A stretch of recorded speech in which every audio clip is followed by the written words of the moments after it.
the former president, the last president is what his words were. The last president, his name is something Muhammad, made available dual citizenship and 60 miles of land, which is 38,000 acres, 60 miles of land. And what his basically mandate was that Africans throughout the diaspora, Central, South, North, can go there and they can claim this land, and they can do so without the complexity associated with the chieftains and the chiefs. So right now, to go into Ghana and get land, it's not an easy thing. You don't just, you don't just, so what we've done in Kenya, you can't do in Ghana, right? You have to get that from a chieftain owns the land, or a chief owns the land, and you have to negotiate with them in order to be able to get the land. And you lease the land, and I could be wrong, I don't want to misstate, but I think it's like from 1 to 49 years, and then you can, there's like provisions, and then you can get it for 99 years or something like that. But it's very different, and it's very difficult, right? It's very difficult. You need to be there. It should be, really. That stops everybody from just coming in and taking over. Well, here's the thing. It ain't difficult for others. They're doing it, right? China's there. They're doing that. They're going in and taking over. And that's the real issue. They're going in and taking over.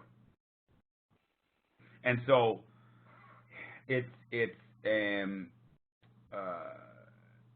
very difficult. The way that it works in Ghana right now is very difficult. You have to deal with chieftains and like this. What his edict was that the African Americans will be offered dual citizenship and don't have to deal with the chieftains for this land. They got that land, and that land is available. That's great. Now, it is amazing. Do you know, like, is it near anything? I don't know. I don't know anything about it. Just that, again. So the brother called me up, and again, bearing in mind, this is an 85-year-old man, right? And he speaks. He's strong, but he speaks lower, right? And so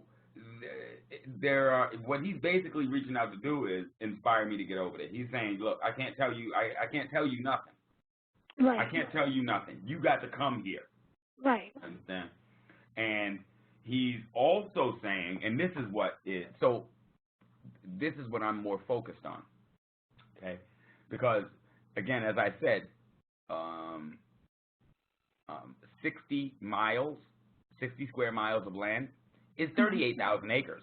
That's a lot of land. That's awesome. Guess what? I got 26,000 in Kenya to grow bamboo. And there's an additional 53,000 that we could lease at $20 per acre per year. So the fact is, there's plenty of land, right? There's plenty of land. And my primary focus now is making Kenya fully successful. Right. That's what my primary focus. I can't split focus right now. I've got people that are coming in and they're saying we got land in Liberia. We got land in what is it? Zambia. Titus. I've got 3 people. Has joined the meeting. Greetings. Who just joined? Titus. Titus, how you doing, brother? I'm good, bro. We're waiting for some more people to join. It's 6:42. I don't see, And the other thing is that last week, in this meeting, I ran into the, so we have committees, right? The Information Technology Committee comes after this at 8 o'clock. Last week, I ran straight into their meeting. It was not cool. My executive board was on me talking all kinds of, but, so my focus at this point is Kenya, okay? Again, people are coming and saying, hey, we got land in Liberia. I've got 3 IMs open on my computer now where people are offering land in Ghana. And it's awesome. What I'm doing is I'm pushing them to the executive board members so that they can kind of qualify these. So there's a lot of things that have to be done, right? There's a lot of things that have to be done. Are they the title holder or the what is it? The title holder, the title holder on that land, right? What is the nature of the relationship? What do you want to grow? What's been grown on there? What water? There's a lot of different details that have to be flushed out before you say, yeah, we can do this, right? Right. Got to have all the terms and what terms and conditions and length and all of that. Yeah. There's a lot. There's a lot. So I can't shift gears and go ahead and focus that attention in Liberia before I button up and make sure that Kenya is. Now I say that, right? I say that. But the fact is, Kenya's buttoned up. Kenya is a self-sustainable model. That is already buttoned up. When I say that I need to have it buttoned up, what I mean is I need for the members to see it generate profit. I need them to see the food grown, see the fields growing and generating profit. That's what I need to, once that happens, I ain't got to say nothing about Kenya no more. It's a self-sustaining machine. It will keep going. It just works that way. We're growing things that will sell all the time, every time. You can't grow enough, right? Where we're talking about hemp and turning that into briquettes, right? Briquettes for home heating. You can't possibly make enough. Guess what?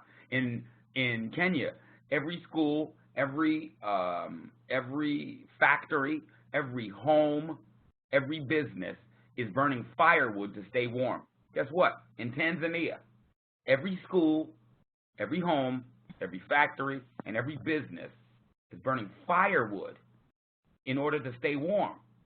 In Uganda and Rwanda, every school, every factory, every home, and every business is burning firewood to stay warm. The hemp is going to grow. We're going to produce briquettes. Look up on Alibaba. Look up on Alibaba how much it costs for the machine to make briquettes out of hemp.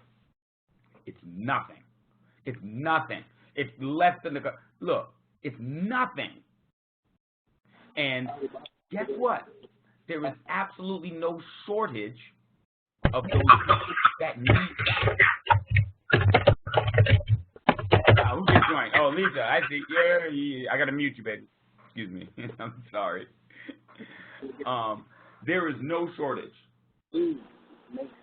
of those that need that. So again, when I say that I need to finish Kenya off before I start looking at Liberia, before I start looking at Ghana, before I start looking at Zambia. There's all of these places that are popping up, right, and saying, hey, we want you there. Before I can do that, before I can lend any iota of my focus to anything else, Kenya has to turn profitable, okay? Once we got crops growing, once those go to the market, once all of that is sold out and profits distributed, yeah, then it's a machine. Then it's a machine. Then the profits that are coming from that, I'm easily able to go ahead over there into Liberia and build whatever it is that we want and put the same kind of a system in place. Easily. What is the real goal? You want to know the real goal? The real goal is that 100% of Africans that own land grow hemp. That's my goal. I want them to grow hemp. And we will place central processing facilities throughout the continent. And we will build logistics around that. And we will produce everything that that continent needs. What can't we make? It makes food, clothing, and shelter. What can't we make? They make airplanes out of hemp and the biofuel that pushes it. What can't we make, right? And then when you finish asking the question, what can't we make, the necessary question that comes on the heel is, and what the hell do we need anybody else for then? Yep, you're totally self-sufficient. That's right. That's right. When you can do your own food, clothing, and shelter, man, look. And we got the legal right. We've got the space. We've got the ability. Man, what? I'm telling you, I will die in this effort. So in every life, hopefully, people will come to a place where they say, you know what? This is my thing. This is the thing that I'm going to do, right? In every life, and it's my hope, it's my fervent hope that everybody finds that. You understand? Me? Oh. So I started chasing this dog many years ago, right? I started chasing this dog many, many years ago. And it took time, it took effort, it took patience and focus. But I'm telling you, everything that has come to pass, I said it. And there's people that are around me that heard me say it. Everything that has come to pass, I called it into existence. And I'm telling you, I'm going to die on this field. I'm going to, I'm going to qualify that. I'm going to qualify that. I'm going to be on our field. You understand what I'm saying? You understand what I'm saying? It ain't going to be on this field. I'm going to be on our field. I hear you. Yes. I had a quick question. Is the means of I would say gathering funds to get more people involved with the Ledge Group, and that way the become members that will be the actual funding of the project in Kenya, and then we can take it abroad on the continent. Is that the gist of it, or am I missing something? Yeah, you're absolutely right. Every single thing that we have done has been done by way of Africans pooling their money. We ain't took no loans from nobody. We ain't got no funding from nobody. Never. Everything that we've done, everything that we own, we crowdfunded it with money that we already earned. Absolutely. And that's the focus. If we can, and that's what the Ledge is really all about. See, when you know when it started, I'm going to tell you, it started when I put up a post. And matter of fact, y'all can look, there's a dude in the room. Lisa, you don't know this. I'm going to unmute your microphone. Hi. I don't think you know this, but there's a dude in the room named Bernie Dubs. Okay? I heard of him. You heard of Bernie Dubs? Okay. Yes. Well, this started because, I got to mute you, babe. You got a lot of background noise. Go get my earphones. Go ahead and mute me. Okay. I'll be back. Has joined the meeting. Somebody just joined. Who was that? Who was that? That's Maria. Maria Jenkins. How you doing, sister? Great. How are you?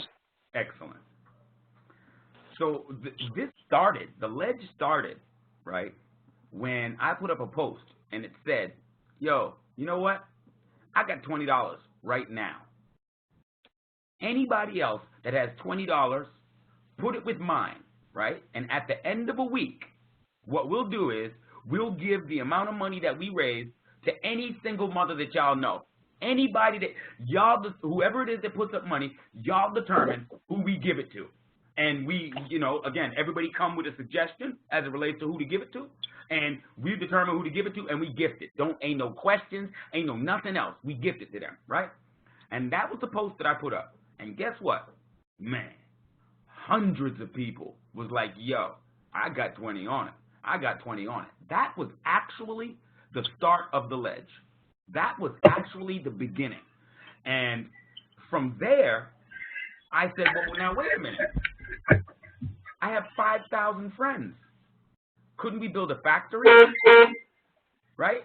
I got 5,000 friends. If we pooled $20 together, couldn't we build a factory? And if we own this factory outright, we own this factory, sure. We can sign the deed on it, have it, and go there and have a big old party there and don't do nothing with it. Yes, we can, because we own it, right? But what if we chose to do something with that factory, right? What if we decided that we wanted to process something? And I said, how about hemp? And I'm telling you, the Ledge was born from that line of thought, that intent. That's where it was born. And over time, what we did, so in the beginning, all it was an idea, right? I developed an idea. Well, in order to do this, there had to be a structure. It had to actually become a business. This is why the Ledge Group is an LLC. The records are public. You can look up the Ledge Group in Las Vegas, Nevada. Ledge Group LLC. Records are all public. Everything that we have done is completely above board and public. We had to get to the next place, right? We had to get to the next place, and that was the LLC. Okay, then we opened up the Ledge, Africa Ledge Limited LLC. Whoa, now that just gave us a lot of capacity. That just gave us a lot of power. The director, the executive director of Ledge Africa Limited is a Kenyan resident. That's what that means. That means we have access to that land. We can do things that without that connection we couldn't do. Impossible. So to swing back to your question, is what we're doing crowdsourced? Yes, it is. My guess is that we are not going to have to dip back into the well too often. Yeah, I got to find a way to get to Ghana, right? I don't know. It's 10 days. It's 10 days from now. I don't know how I'm going to do it, but I got to find a way to get to Ghana. But my guess is the moment we get those fields irrigated, seeds in the ground, plowed, and done, 3 months later, it's profit. It's nothing. There's no way that it's not. Yep, go ahead. What I was going to say is me and my team are repatriating to Ghana on July 24th. Wow. And it's a group of 7 men. Yeah, we're going. We're all college buddies, and we went in January and secured the land that we were going to purchase. Mm-hmm. So we already got that set up. I was just thinking that we were already planning on growing hemp and doing that, but we needed like legalities and to work with the people there.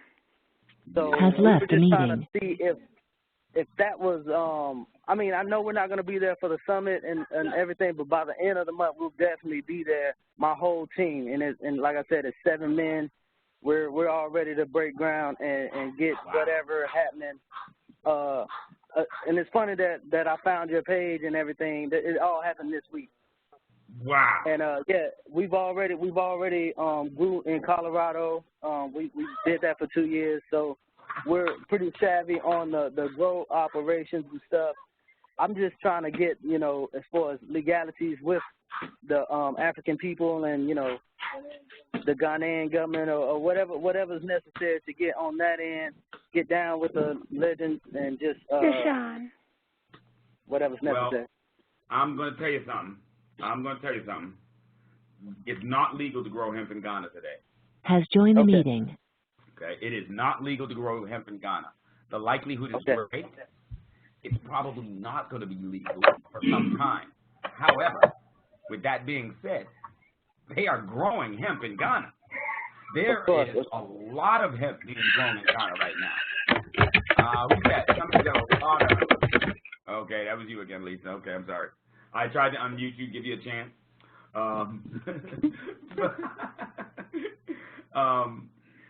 They're growing a lot of hemp in Ghana. There's a lot of products. There's CBDs flowing through Ghana. There's a lot.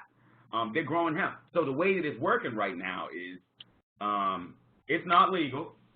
If a police officer walks up on you, you sort him out. You know what I'm saying? You give him a couple dollars, and he keeps it moving, right? Here's the problem for me. The ledge has to be, look, if there's one area where we are not 100%, then we can be taken down. And Right. I'm doing this, we're doing this for our great-great-great-grandchildren. I'm not doing this so that I can live good. I can move away, man. I got a good job. I can go away anywhere I want, anytime I want, right now, right? That's not what it's about. It is about generations from now being born into more than any generation behind us has, right? That's what it's about. So, Ghana is an interesting, again, as it relates to hemp, it's an interesting place. They're growing it, right? They're growing it. Let me ask this, throw this out there. Is there a way we can leverage this brother's and his 7 brothers' knowledge of hemp that he got out in Colorado and Kenya, where it's going to be legal? You don't know. What's that? Yeah. Yo, Kenya is not off the table. We'll definitely we'll definitely open to moving there too. We just had some land offered to us, and that's why we were thinking Ghana. But if Kenya's opportunity, we'll go work that land too. It's really not a problem for us. Oh man, I mean, we got space for you. There ain't no question. But here's what I'm going to say to you, and we can discuss this offline so that everybody can get their questions in, right? But okay. Bamboo, man, bamboo is gold. You understand? There's other things that can be grown that are absolute gold. Bamboo produces, so it's got a 6-year maturity, right? So that's got to be factored. It matures fully in 6 years. Okay. But during that period, you can harvest the shoots, which are edible. They turn those into spreads. They turn them into soda drinks. They turn them into, they marinate them and put them onto like artichoke hearts. Look, you begin to harvest this tree at the beginning of 3 years. And the number of things that you can harvest and fabricate from the bamboo is ridiculous. And guess what? There's no laws restricting you. No laws restricting you from doing that in Ghana. It is a different learning curve. There's a learning, so you've grown hemp, growing bamboo is different, right? Okay. Growing bamboo has got different rules. It's not, look, man, at the end of the day, a farmer can get something to grow. Yeah, you might have a couple crops that don't work out right. There's a learning curve associated with it, right? And it becomes personal because, I'm putting the seed in, I'm putting my work in. It gets personal, right? So, hey, Peter. Yes, sir. This is John again. Now, is there a way we can do, what I'm looking at is, like you're doing with your CDs, if we could do a knowledge transfer on what to grow and how to grow it, and with these brothers that are already doing hemp, and with others that are doing, has joined the meeting. Like you said, bamboo and everything else, we can leverage all of that into, whatever areas, get in where we fit in legalities in each area. Yes, well, and you already know, brother, and that's probably why you asked that question, because that's one of the initiatives I started. So Echo Training, DeMonte, my dude up in here, just became junior cyber security analyst. Man, yeah. So Echo began teaching people technology. And so that's what John is referencing, is that I then began to turn those courses into a medium that I could distribute. So I don't have to be there. I can send you a solar course, and it will teach you how to build any solar solution, okay? And so now his question is, can we do the same thing with these bodies of knowledge? And there's a method to my madness. I was absolutely going to do that. We're going to record that. We're going to give tutorials. We're going to build a course. The other effort that I developed is called AGAVE, and that's the African Global Academy for Virtualized Education. And what I believe is that We have awesome bodies of knowledge. And my son-in-law's great-great-great-grandmother was born on a plantation, and this woman is alive and feisty. I want to interview her. I want to ask very specific questions, and I want to turn that into a course, whether that be a sociology course with an Afrocentric focus, whatever that be. But I think that we have awesome bodies of knowledge, and we can build courses where we can port information and also assist in the homeschooling effort. So now a parent has a library, right? The Library of Alexandria that they can log into, and they can pick geometry courses, they can pick their science courses, they can pick their technology courses, they can pick their agricultural courses, and they can take care of their curriculum for a year. So you know I'm already on that, Brother John. You already know.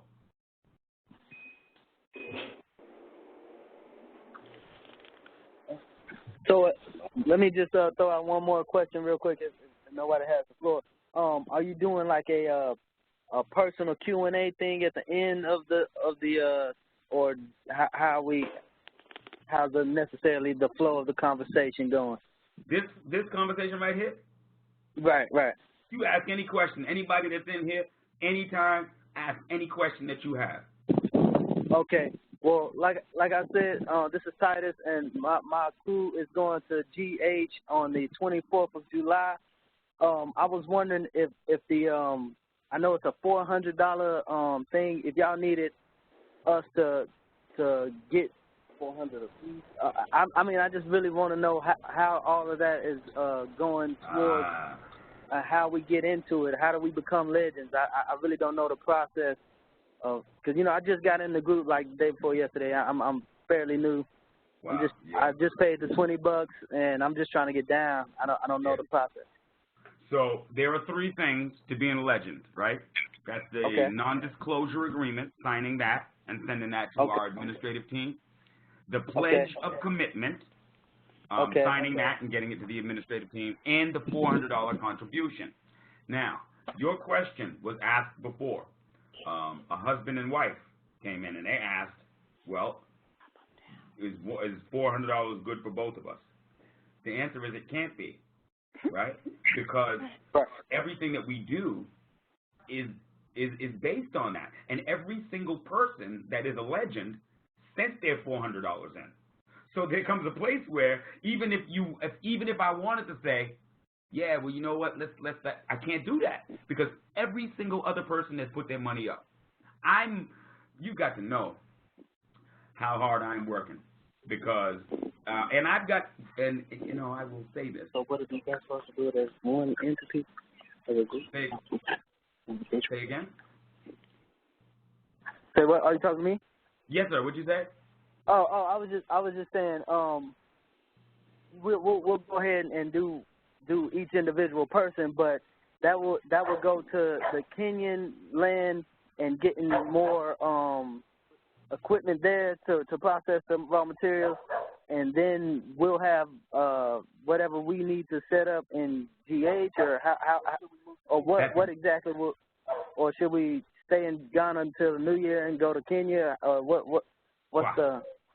Wow, man, you got a lot. Wait a minute. Now, okay, I'm going to unmute Lisa, okay, for a second. Okay. Because you said you got how many brothers? 5. 5 brothers? Who, me? No, not you, sister. Sorry. Oh yeah, it's 7 of my college friends. It's all of us are dudes, and we're all single, no kids, and we're going to Africa for complete repatriation. It's like repatriation. Let me tell you this. Without any hesitation, I'll tell you this. And you'll see when you look at the pledge that there is an option in that pledge to work in lieu of the $400. So guess what? We got land in Kenya. And guess what? We need work done in Kenya. Absolutely. Now, I got to be 100% with you and give you full disclosure. There's not a shelter on that ground. You would have to build what you were going to live in. Right. That's no problem. We stayed in. I'm from Alabama. I could tough it out. You know what I mean? All right. I'm just trying to figure out is will we be able to leave there with the actual machines to be able to work the machines over there, or will we work the machines to do the raw materials to the actual product that's being sold? Because on the YouTube video it's real in depth too. Like I commend you on all the work you're doing, because it's very thorough, brother. But I was just trying to figure out if I would have to be the guy working the machines or working the land, or what would be my actual duties. Yeah, or how can I actually benefit? If you go to Kenya, if the 7 of you go to Kenya, oh, y'all gonna do just about everything. Y'all gonna do just about everything. And so let me give you a forward view, right? Okay. Let me give you a forward view. What the intent is, okay? We are going to get a well digging machine, okay? We're going to get a tractor, and I'm a lot closer to that than not, okay? We're gonna get this equipment, and we're gonna plow those fields. Man, you know how much hemp seeds cost in Africa? Oh my God! It's in America, you get your hemp seeds from the FDA, right? Basically, if you get it from a university, it's still coming from the FDA. It doesn't matter, right? And if you get it from a university, then you might get them for free. But if you're not, and you're a farmer, they charge you like $10 a seed. Is that correct? How much were you paying for your seeds in Colorado? Yes, $10 per seed. $10 a seed. God, and $10 for clones too, same price. Oh my God. Peter, let me jump in here. It's only you say free. If the person has connections with the university and they're doing research, then you can get seeds allotted to you. Right. You don't get free seeds from the university to plant and do whatever you want with. No, you don't. And yes, you got a contract and it's tracked.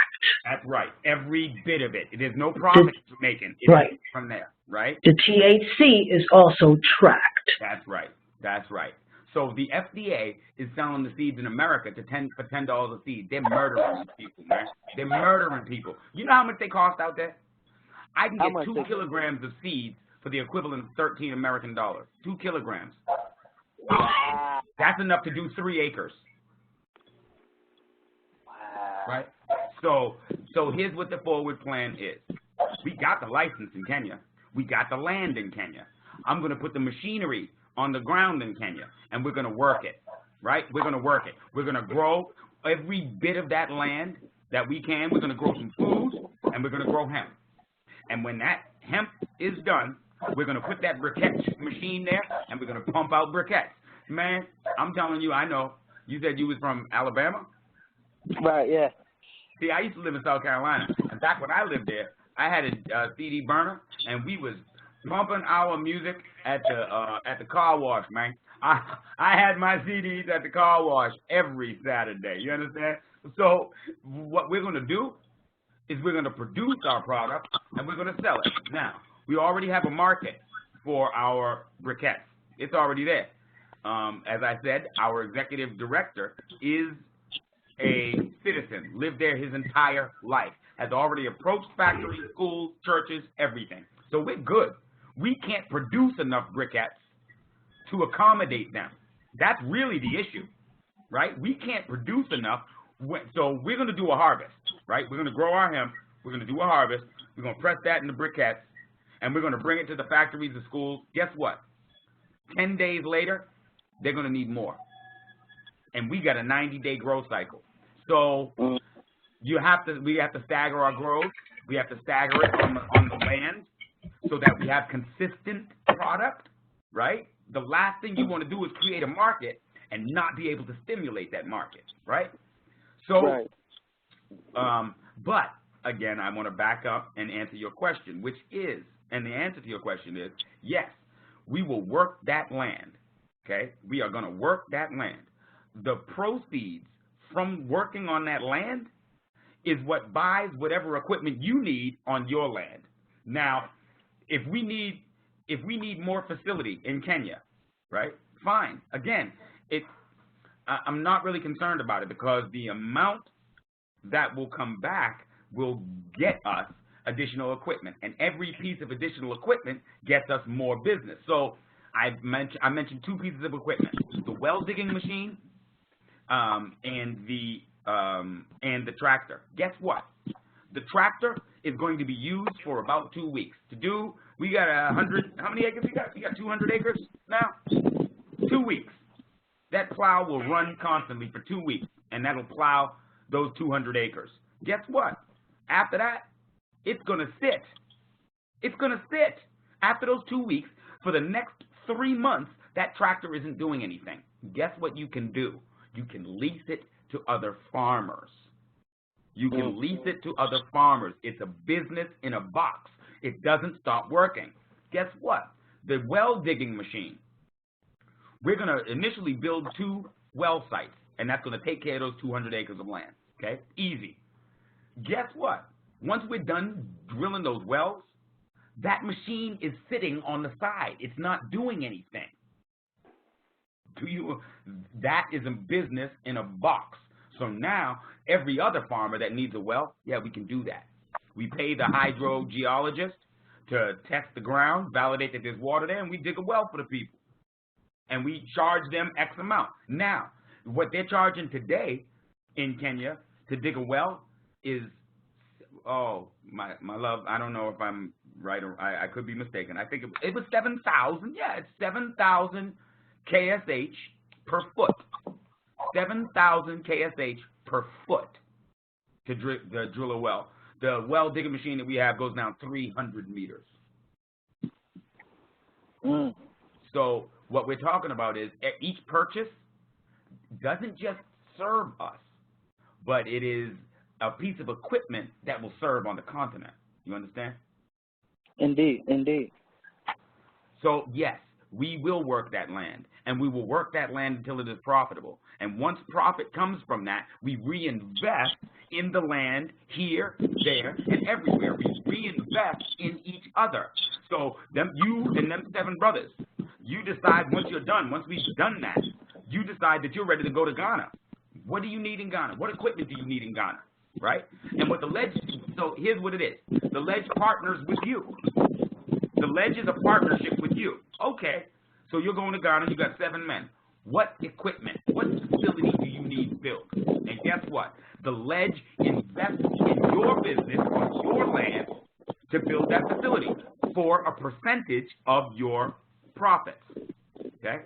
The percentage is 51-49, okay? 51 to the Ledge, 49 to you. After 5, so it's diminishing equity. So after 5 years, the equity, our 51, goes down to 20, and it stays at 20 in perpetuity. So you make more money over time, and you have a business forever. You know why that's intelligent? The reason it's intelligent is because we're going to set you up in business, right?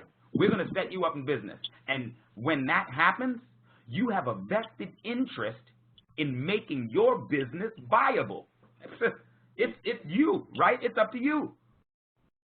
And we're going to do everything that we can, everything that you need, every piece of equipment that you need. We're going to earn the money in these different endeavors and be able to purchase that equipment, purchase that facility. This is the truth is, the model that I developed, while it sounds, it's very simple actually. We fuel and finance ourselves. Yeah, we understand. That sounds like a great idea, brother. That's group economics at the core, man. That's where we're at. We love it. And we got to do it. I mean, look, ain't nobody else going to invest in us. And so here's what I'm saying to you, right?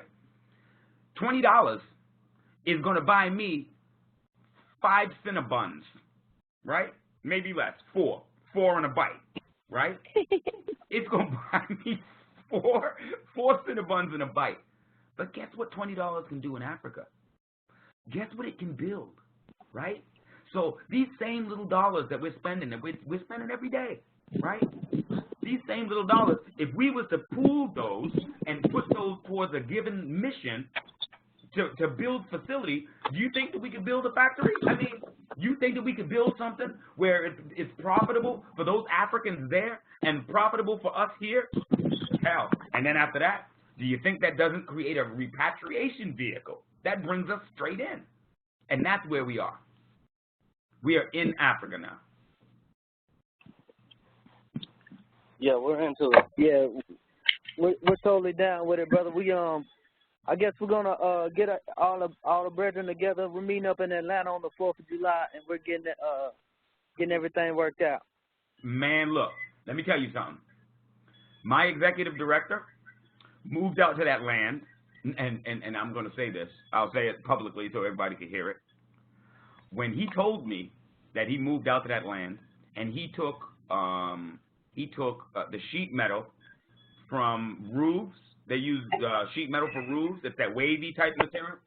He took that, and he took 2x4s, and he built himself a shelter to live on the land while he worked it, indefinitely, right? And when he told me that, you know, I'm listening to the brother, but in the back of my mind, there's a, you know, a little thought bubble. The little thought bubble came up and said, damn, I ain't never did that, you know? Right.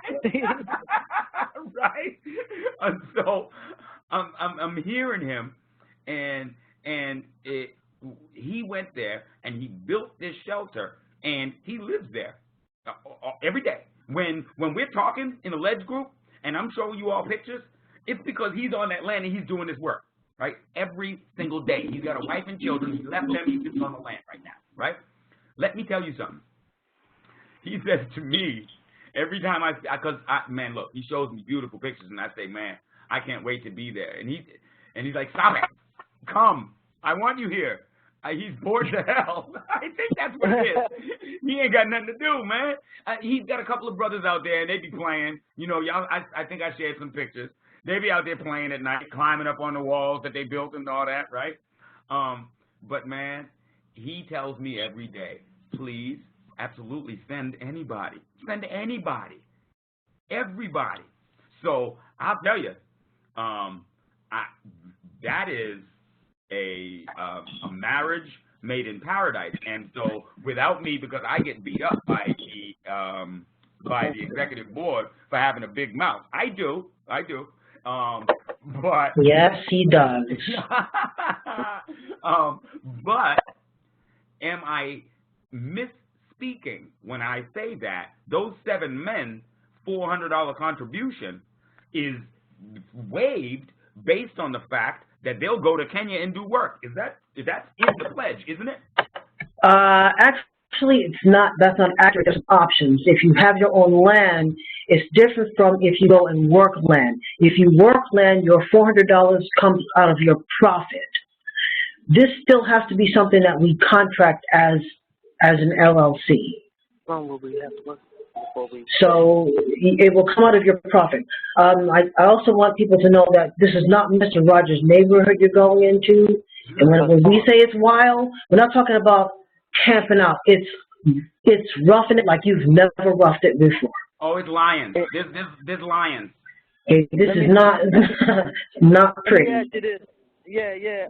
I already know I'm not ready, but I could say, you know what I mean? I could say I'm ready, but like we're trying to get to that level. Like yeah, we've been trying to tough it out outside in Alabama. I know it's not the same as like zero electricity and all that stuff. So I'm just we're trying to break ourselves on this side of Babylon, but it's not the same. Well, let me tell you something. If y'all going out there, here's what I'm gonna do. If you make the decision that you want to go to Kenya, first and foremost, I'm going to ship y'all 100,000 Moso bamboo seeds. Okay. Get them in there, right? The next thing that I want to do, if y'all are going to go out to Kenya, I built a portable solar generator. Which will provide you, man. I've carried bedrooms, like when there's been a power outage. I'll run the whole bedroom, the TV, the fans, the lights in one bedroom, and the refrigerator just to have, you know, power when no one else did. And so I built this power generator. It's built in a toolbox. It's on wheels. You roll it. if y'all going to go to Kenya, then I'm sending you with this apparatus. Then I'm going to send you with my solar generator. So that way, you ain't got to worry about power on the land. You power whatever you need. Let me ask you one question. I'm writing down notes as we talk. What's the language in Kenya? They speak Kiswahili. Okay.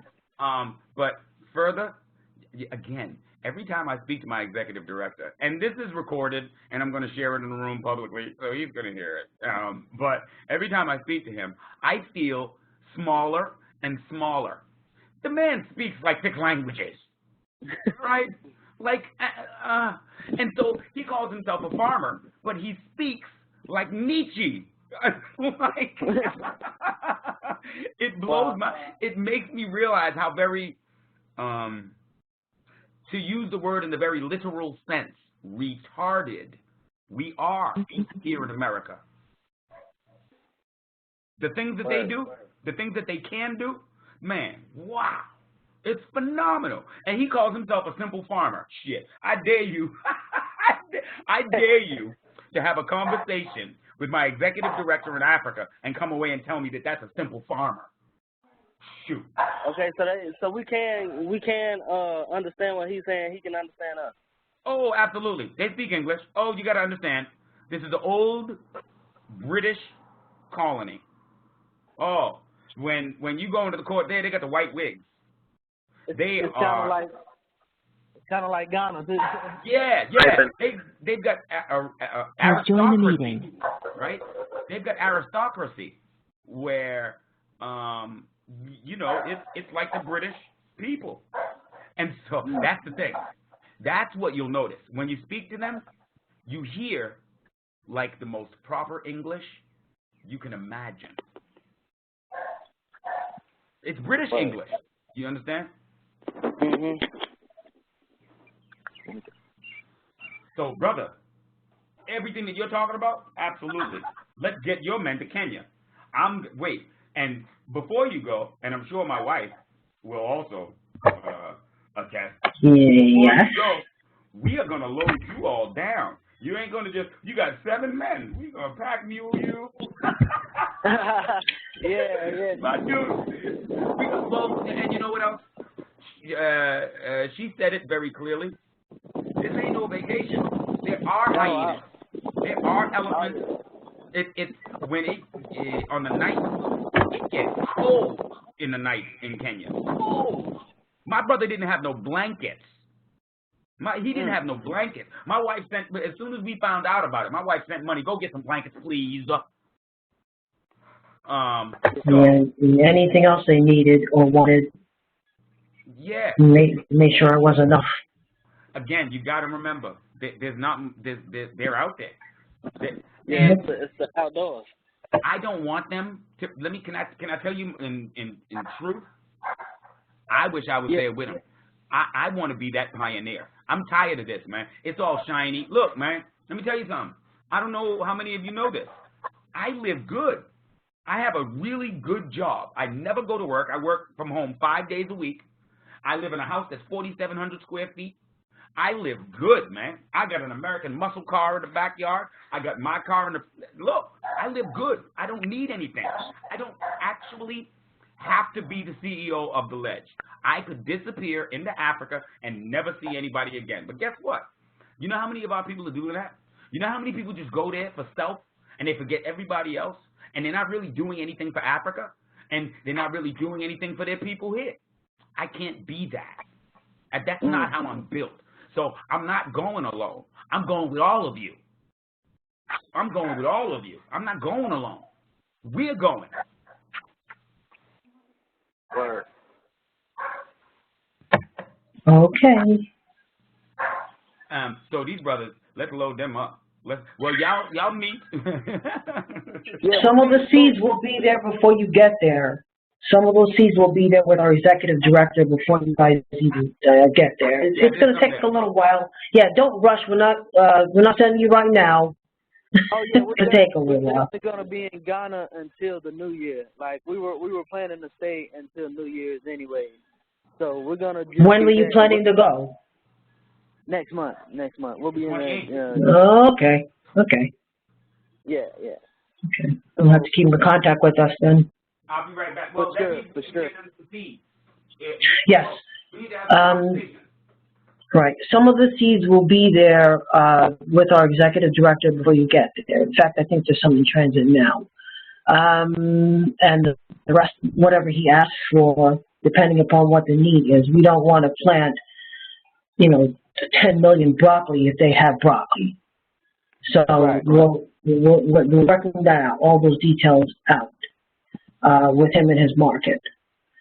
We will, of course, you'll be filling out a contract. If you're working the land that you purchased, the the $20 per acre, that you'll get certificates and a contract, whatever documents that we draw up for that. So you'll have your acres. But I want to make a point on that, and it's not a hard pass because I haven't actually thought about this before, and I haven't spoken to the executive board, so I'm going to get beat up for speaking about things without having approval. But I don't want people to only work their acreage. You know what I'm saying? So if that man's acreage ain't being worked, we need to work that. This is a combined thing. This is you know what I'm saying? This is the largest commercial farming operation launched by independent African Americans in history. And so in order for it to work, we have to be focused on our brother right next to us. You understand? Right. That has to be agreed upon by the members. And I still have, my focus is still to employ local Kenyan farmers. Absolutely. Which was one of our goals. I don't want to inundate our brothers, and I guess it's just going to be our brothers right now. To work 10 acres of land, there's also still learning. Well, there's 200 acres of land. No, I know. I know. Just saying, one man is not going to work 200 acres of land. Well, here's the other thing. There has never been hemp grown in Kenya before. Okay? And so, based on that, I can tell you, it's actually in our license. It says that they're going to come and inspect for pests. They're going to come and inspect a few times to just validate there's not pests. So we need people that know how to grow it. Guess what else? No one in Kenya has ever grown it before. So my 7 brothers that are going over to Africa, we need them to teach. We need you to teach the locals how to do it. They have to learn how to do it first. What's that? They'll have to learn how to do it first. What do you mean? We learned in Colorado. You've already had your hemp experience. They've grown hemp for years. They're good with it. Excellent. We're 2.5 years into hemp, but bamboo is another product that I really want to get into as well. But and you know what, man? You know what? What did you say? It's easier, baby? Easier than all the things that go into growing hemp. Well, I'll tell you what the difficult part is. I'll tell you the only difficult part. You have to pot up 4 times before you go into the ground. So bamboo is planted manually because you have to pot it up 4 times before you go to the ground. Okay. That's the most difficult thing about growing bamboo. So you have to grow the pot with the plant. That bamboo is harvestable for 100 years. You Has can left the harvest meeting. that bamboo for 100 years. So when you say 4 times, that means as the roots on the bamboo is growing, you switch pot? You got it. You know it already. You're a grower. Right. Yeah. Yeah, we did the hemp the same way. Yeah, it's the same way. Yeah, you have to pot it up, right? The hemp, you don't have to do it 4 times. Yeah, hemp, you do it 3 times, right? Or even 2 times. Or two. Yeah, that's right. That's right. In this case, you got to do it 4 times. You let the root occupy all of the soil, pot up. Let it eat up all that soil, pot up. You know what I'm saying? Okay. Right. It ain't hard. Yeah. Well, I'm excited. Man, I got to tell you something, and I'm sorry because it didn't look like a lot of other people got any questions in, and I want to definitely make some time available to anyone that has any other questions. But I'm real excited about y'all, man. And I'm telling you, again, y'all speak about it, but if on the 28th you decide you prefer to go to Kenya and build your shelters there and go to work, we got the space for you, man. You be out there, man. Look, we got you. That's what's up. Can I ask, do you brothers have any building experience?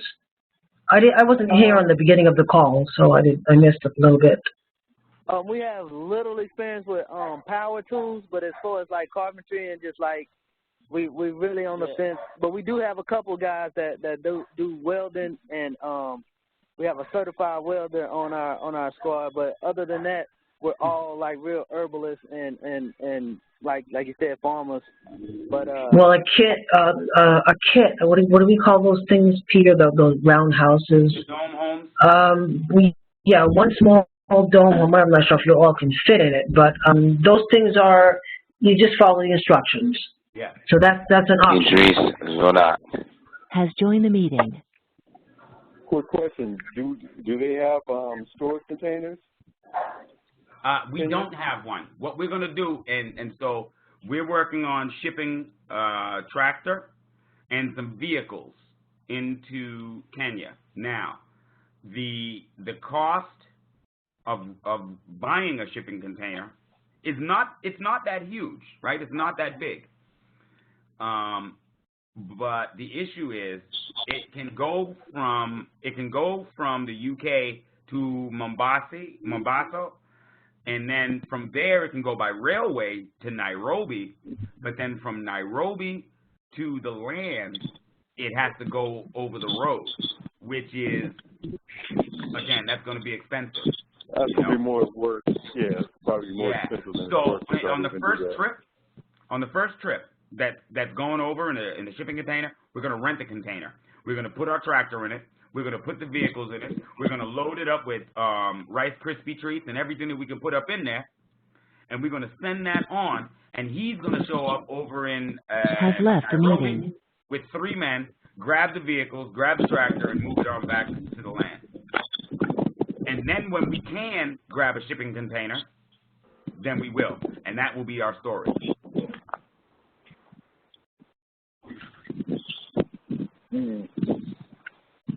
Somebody else joined. A couple people just joined.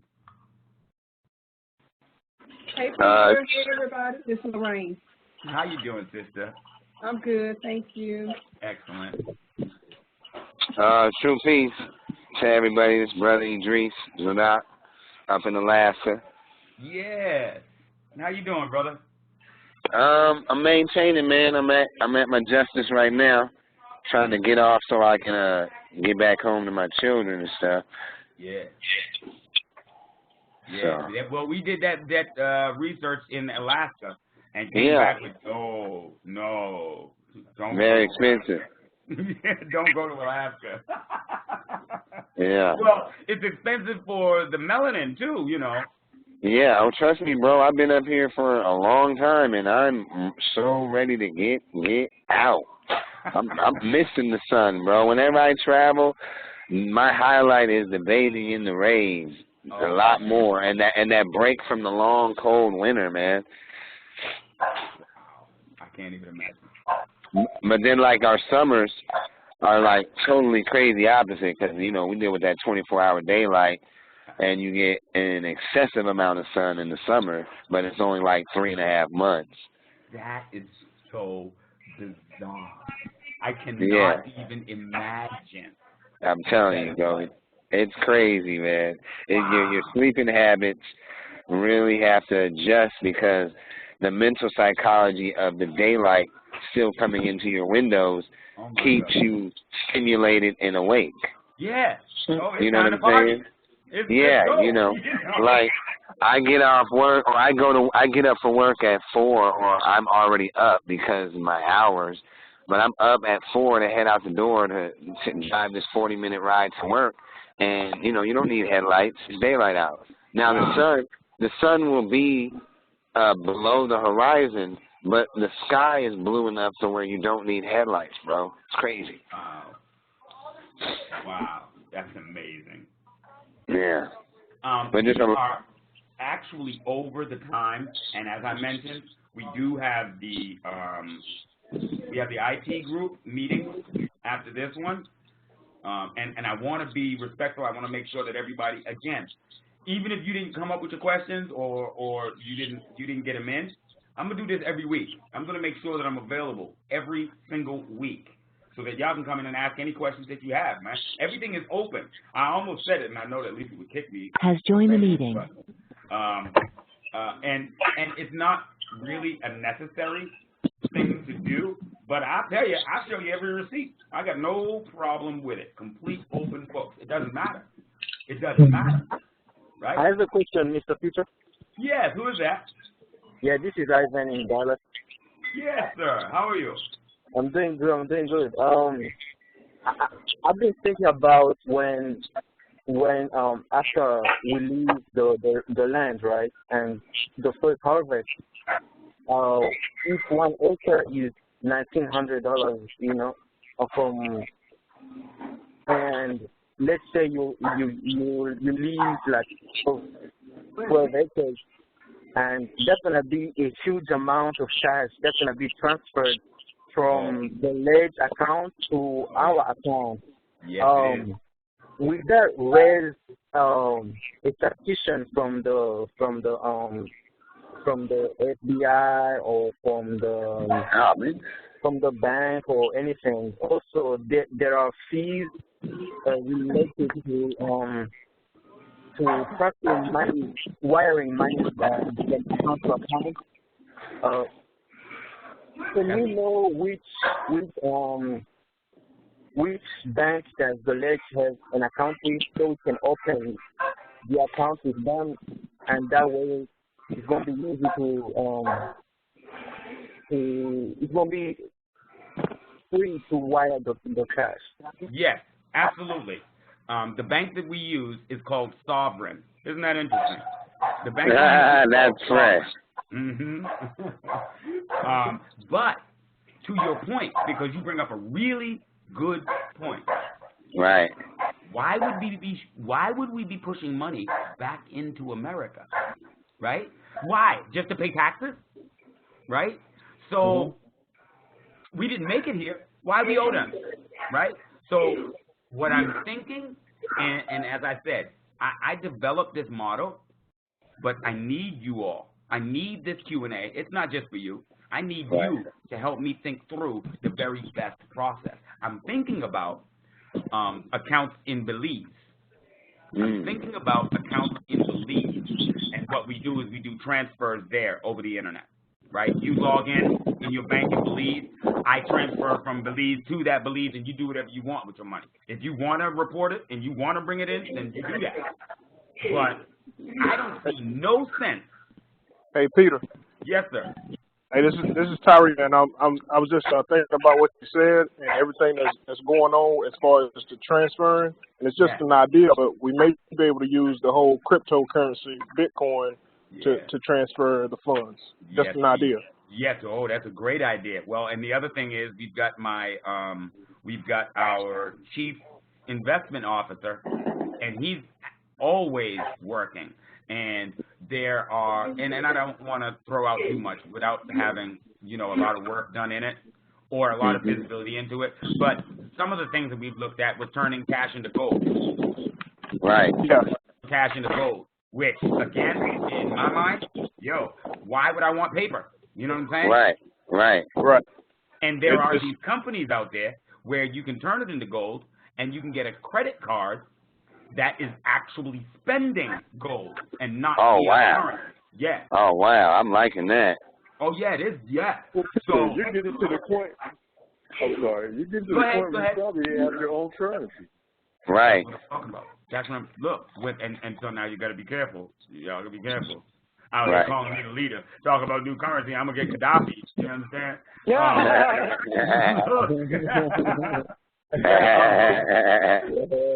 But the truth is, nothing wrong with having your own currency and having your own cryptocurrency online. Yes. And so these are the kinds of creative things that we're working on as it relates to that payment. Because again, my feeling is Why should you pay taxes on this money? You didn't earn it here. Look, everybody in this group, everybody that has invested or who has donated to the Ledge, right? You worked for your money. You already paid taxes on that money, right? So now you've chosen to do something with it in a different country. I'm not using your nothing to do this. Right. We're doing this in a different country. Why I got to pay you? What? Real tough. Nah, man. Nah. We're going to do everything that we can. We're looking to disconnect. Why am I reconnect? I ain't going to turn my money. I'm not going to turn my money back into fiat money, ever. Right, I feel you. I'm feeling that. Got a question about that. So, as far as the IRS in America is concerned, I thought I read something that they can access your overseas account. Depends on where it is. With participating countries, in Belize, they can't touch it. In Bahamas, they can't touch it. In Switzerland, they can't touch it. Word, because I'm looking at total extraction from the sorry America, man. You know what I mean? Like, I'm done with America. I keep talking to my children, telling them about it. Anybody I'm talking to, I'm like, I'm done with America. Y'all humans can have this crap. This shit is whack here. Real talk. Real talk. I'm done. Yeah. And so once I get off, and so this is why the Ledge, because what we need is food, clothing, and shelter. And we need to be able to provide that to ourselves consistently without any outside assistance. And everything that we're doing is based in those three elements, providing it for ourselves. I'll be damned that when we get there, I'm going to turn it back into money. I'm not, look, when I'm done, I'm not coming back. Right, I feel you. Let me ask this question also. Doesn't dual citizenship shield you with a lot of that? Well, there's some funny stuff. Currently, Kenya doesn't have any, they don't have a tax relief deal with the United States of America. So, if you make money in America, if you move money into America, they're taxing it. There's just no way around that. They're going to hit you. America taxing you? Yeah, there's no question. Well, after the first 70,000 or something like that. Yeah. They're going to hit you. There's no question, right? Right. So your best bet, look, and so here's how I'm going to do mine personally, okay? Here's how I'm going to do mine personally. Everything that I make in Kenya, I'm leaving in Kenya. I'm going to have them building my house. Every dime will go into building my house there in Kenya, right? Once my house is built, man, all right, throw it up on one of the floorboards, man. I get to it.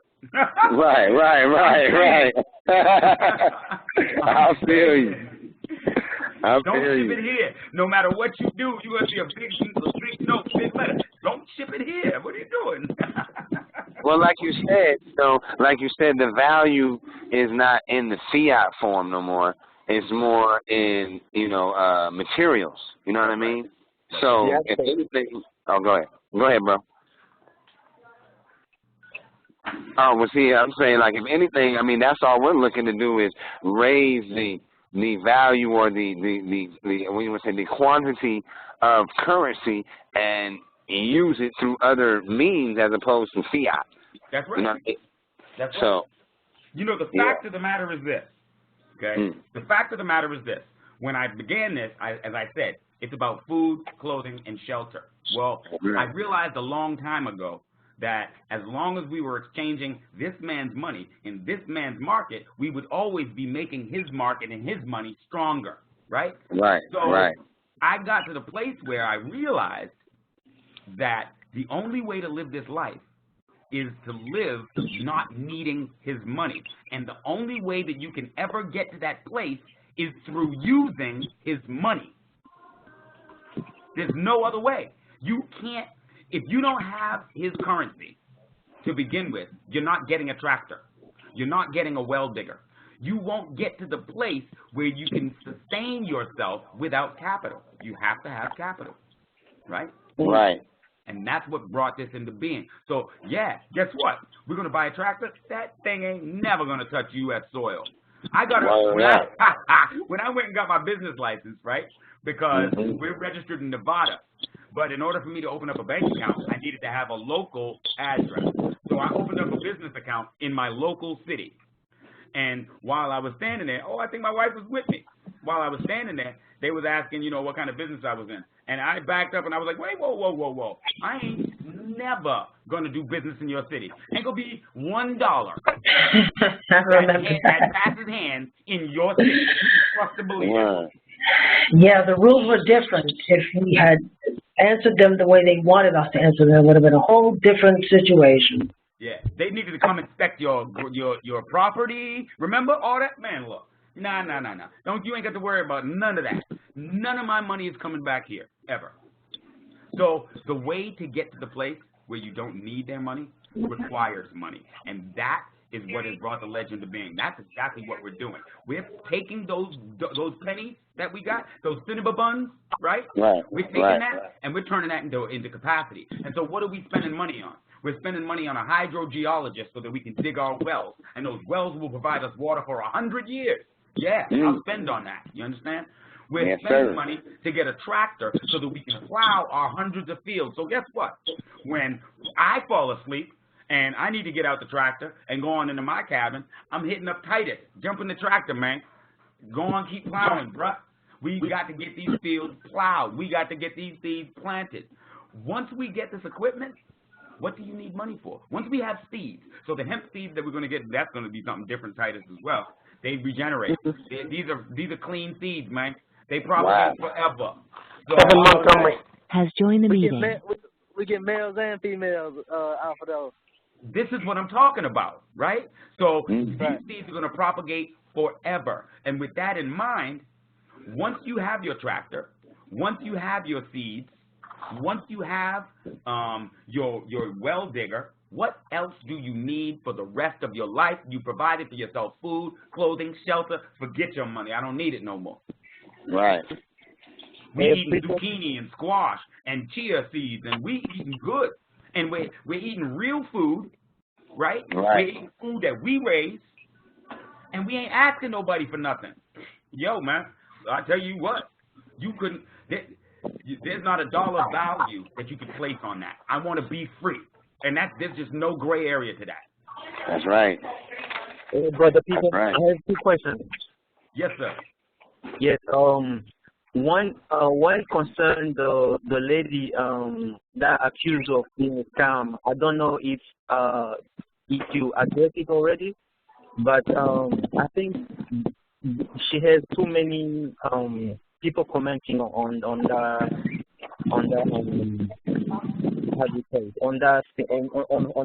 her status. I think it's good to clarify it, and maybe she has a PR team to help you with it, because it's gonna blow up in a second. And my executive board has said exactly that to me. First of all, they told me shut up. Right? Okay? They told me shut up. And I'm like, okay, yeah. So, that's right. And furthermore, this is why we do this by committee.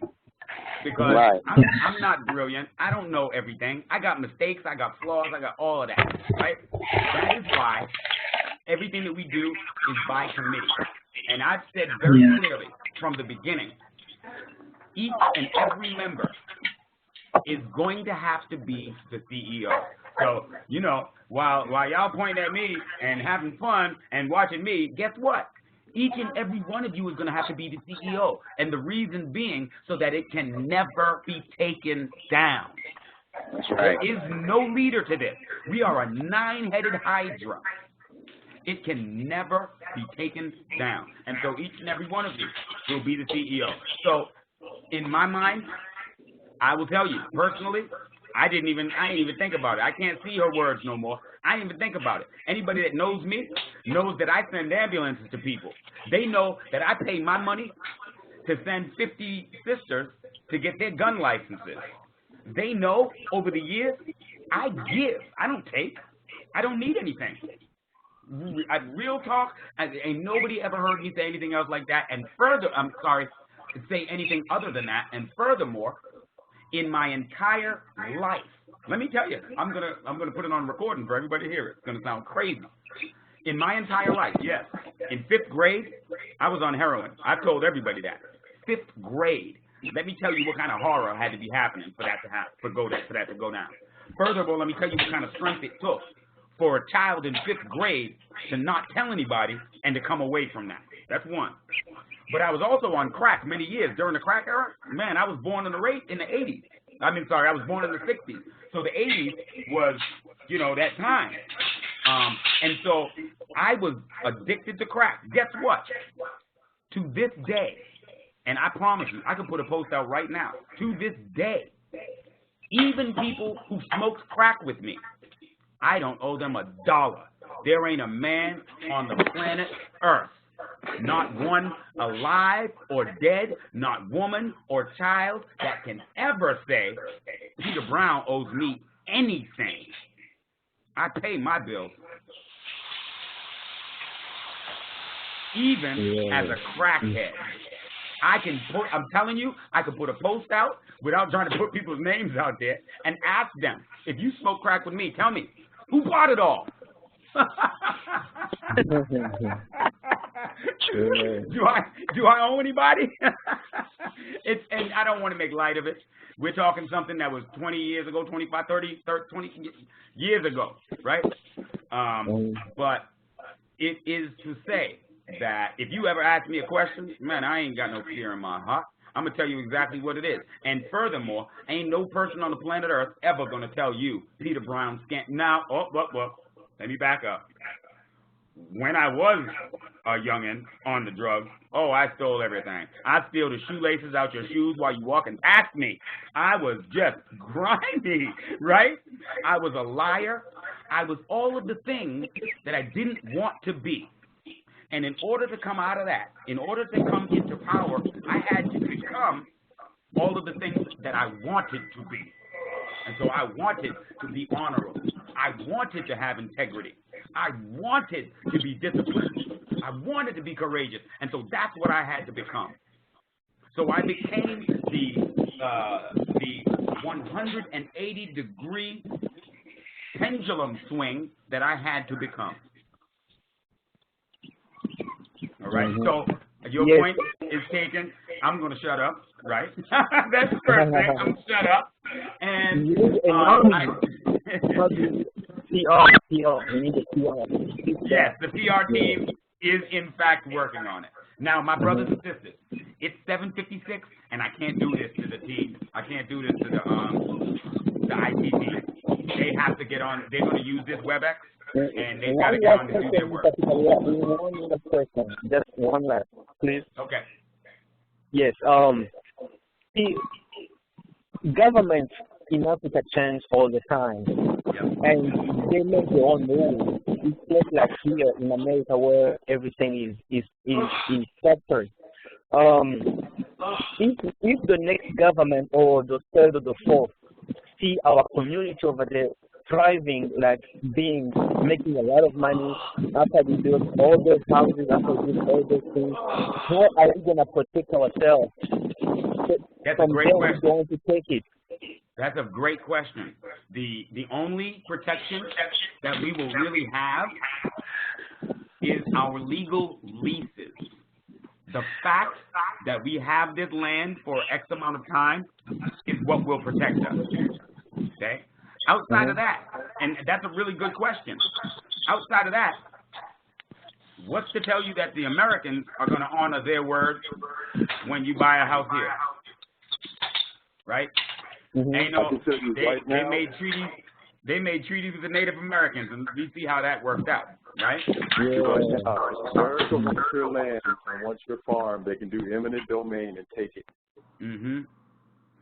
Yep. Sorry, what was that? Unless we have those leases.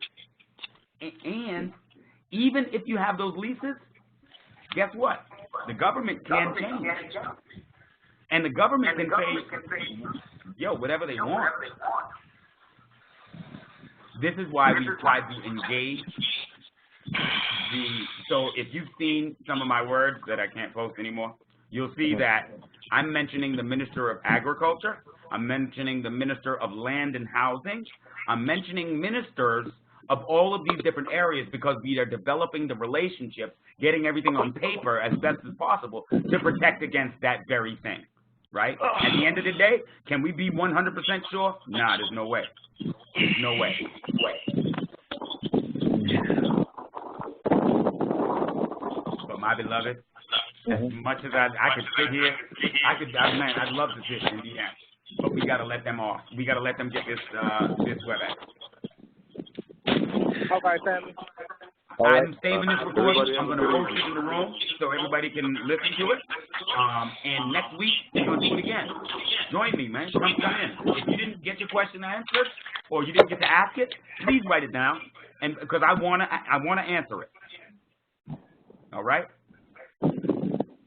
All right. My Has beloved. left the meeting.